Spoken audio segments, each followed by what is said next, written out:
Welcome! Today we're going to be talking about the reboots that no one asked for, because there's nothing like Hollywood bringing back your old favorite childhood movie or TV show, only to have it massacred before your very eyes.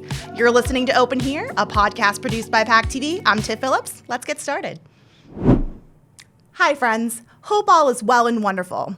I know there's this line out there about art, that there are no original stories or ideas, just different ways to tell them, but I think Hollywood's gone a little too far. Like, I get it. In theory, it would be great to see what Steve Urkel looks like 30 years later. But the question is, do the themes of past TV shows and movies currently hold up?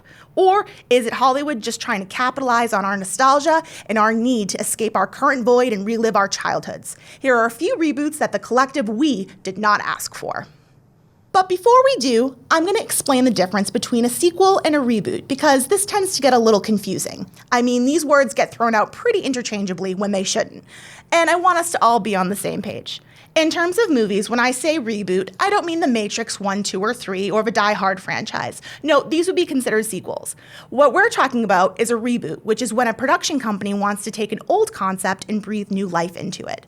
Basically taking a plot of yesteryear and setting it into contemporary time with new characters and mixed in with the old ones. Let's get started with some examples, shall we? Number one, let's start with The Evil Dead, a fairly simple premise. A group of college friends travel to a cabin in the woods of rural Tennessee, only to be haunted, hunted, and possessed by a group of demonic spirits from an ancient book called the Necronomicon.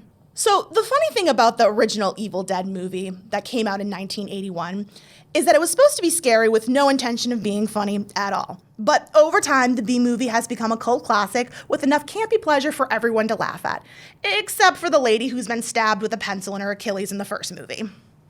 Now fast forward to 2013 when the new, minus the Evil Dead was released. It went in with an intention of being scary, and it almost took itself a little too seriously. You see, there was magic in the ironic nature of the first Evil Dead movies. They didn't have the intention of being funny, they just were. A dude replaces his hand with a chainsaw and shouts ashy slashy. Hilarious.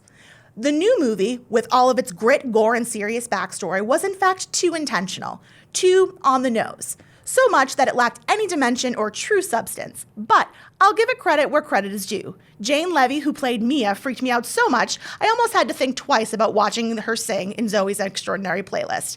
I said almost. That music is so dang catchy. Number two, Stepford Wives.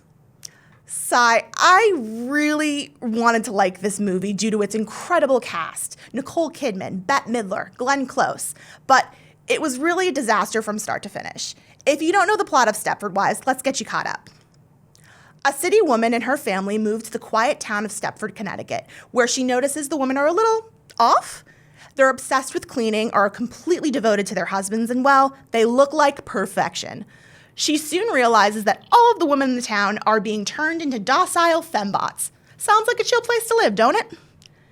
Based on the 1971 book of the same name, both the 1975 and 2004 versions share some things in common. But the 1975 version tells the cautionary tale in a much better way with a more realistic, unhappy ending. Where the 2004 version, meh? I mean, it tries to be funny, but it just doesn't hit its marks. If you're gonna do funny, do funny. And also, you don't have to tie everything up in a nice, neat ribbon every time. Sometimes, unhappy endings are intentional and extremely necessary. I mean, stick to the book, man. Nevertheless, it does have one of the best movie lines I've ever heard in my life. Quote, and I thought to myself, where would no one notice a town full of robots? Connecticut. No offense to Connecticut, but that may or may not hit the nail on the head. Number three, Psycho. Why? So, is Psycho a redo or a kick in the pants to one of the greatest filmmakers who ever lived? For those of you who've been living under a rock, Psycho is a masterpiece.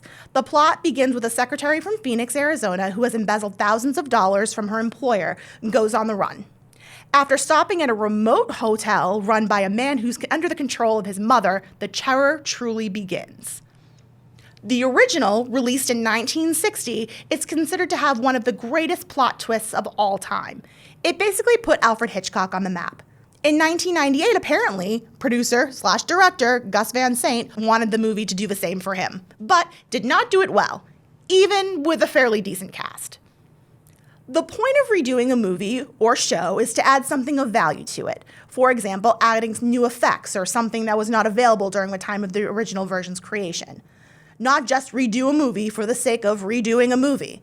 Apparently, Van Sant didn't get that memo because the '98 version was the same movie, only someone else had already done it, so it wasn't exactly innovative. I mean, it was in color? I guess that was new. It's like when you see someone copying off your best friend's paper during an exam, only they got paid for it. Being a copycat is just not a cute look. Now, let's move on to where the true crimes against pop culture humanity are committed on a regular basis. Television. Number 4, Saved by the Bell. Is there anything more ridiculous than the old Bayside gang reuniting together at the Max a million years later, still rocketing their same terrible band, saying the same 28-year-old jokes? Nah, I don't think so. If you don't know the original plot line to Saved by the Bell, don't worry, there isn't one. And if you need a plot line for the new Saved by the Bell, also, don't worry, there really isn't one. All right, fine, I'll give you the basics. The gang reunites when a still bleach blonde Zach Morris, who's now the governor of California, runs the state's budget into the ground, forcing many public schools to shut down. The plot thickens when many of the now abandoned students are transferred to Bayside, thus setting the stage for the original cast to reunite, bringing a new generation of troublemaking youngsters to the forefront of our nostalgia. At first, you're like, hey, why not? Then about 10 minutes in, you're like, what did I do? And why won't it stop? And yes, they're still doing the same timeout stop convention that the 90s TV shows reduced, reused, and recycled endlessly. Slater still dresses the same and uses the same tired lines over and over. And Elizabeth Berkley, sigh, I love you, girl. You were part of my childhood, but your acting gets a tad cringeworthy. But I bet you're a beautiful human, though. I have to say that one of the things the show does do right on the show is show its inclusivity in the casting of their new characters. And the new cast isn't terrible. So if you could just take those actors, stick them in a show about a high school going through some rough times, you may just have something there. Just make sure you keep the Max. That place is my jam. Number 5, Roseanne. This is a tough one for me because I frankly loved the idea of Roseanne coming back. But it just didn't work out and continues to really not work out. Roseanne was a show about a woman, Roseanne, and the struggles of her and her quick-witted middle-class family. The show, in its heyday, was comedic gold. It dealt with tough, real-world issues at a time when there wasn't a lot of folks talking about middle-class families, and it dealt with these issues in hilarious, relatable ways. But the reboot was problematic from the jump. Let's start with the fact that they brought Roseanne's husband Dan back to life. If you go back to the original series, you'll remember the very poignant ending where Roseanne is writing her book, explaining that the last few seasons had been a dream, and that Dan had passed away from a heart attack. I'm not always a fan of the "it was all a dream" ending, but for this, it actually worked. Now, time travel to the reboot, and Dan is alive. No explanation, just he's fine, all is well. For me, that's just straight up lazy writing. But hey, I put it in my pocket and moved on because the reboot wasn't terrible. It brought in modern issues, like how Jackie was liberal and Roseanne was a Trump supporter. Very real-life family drama, and you could see it happening. And then, it happened. The real Roseanne had gone on Twitter and used language that was seen as racist, and it was decided that Roseanne had to go. Okay, so whether you agree with the network's decision, that's neither here nor there. But she was gone, and now the show agreed to move on without her. Oops, should the show have been axed? I'll leave that up to you. But they didn't, and they renamed the show The Connors. They brought back old characters and have been trying to make it work ever since, but they've never really found their way. In a recent season, Dan gets remarried and the show doesn't address Roseanne at all. There is a large dark cloud hanging over the show's head. It isn't terrible, just empty, and suffers from a severe identity crisis that it can't escape. But that's just a case of Hollywood not being able to let things go. So we talked a lot about reboots and how they don't seem to always work, and there are a few that have, and that's great. It sometimes is fun to take a walk down memory lane and find out what Steve Urkel looks like now. The whole thing is, if Tinseltown is running out of ideas, maybe they just need to invest more in idea makers. There are some amazing untapped resources out there when it comes to writers. Maybe if movie and TV execs stopped looking in their own backyard and started searching for talent elsewhere, like small rural towns and urban areas, they might find the next Spike Lee or Steven Spielberg. There are stories just waiting to be told, and we'd all love to hear them, so your move, Hollywood.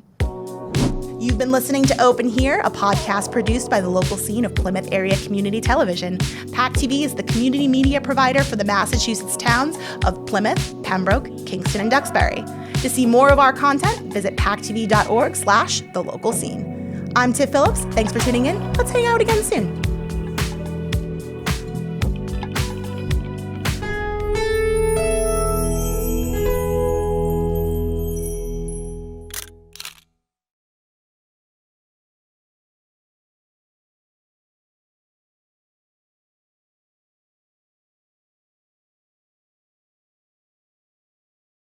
Hi friends, if you like this video by The Local Scene, share the love and give it a thumbs up. Don't forget to subscribe.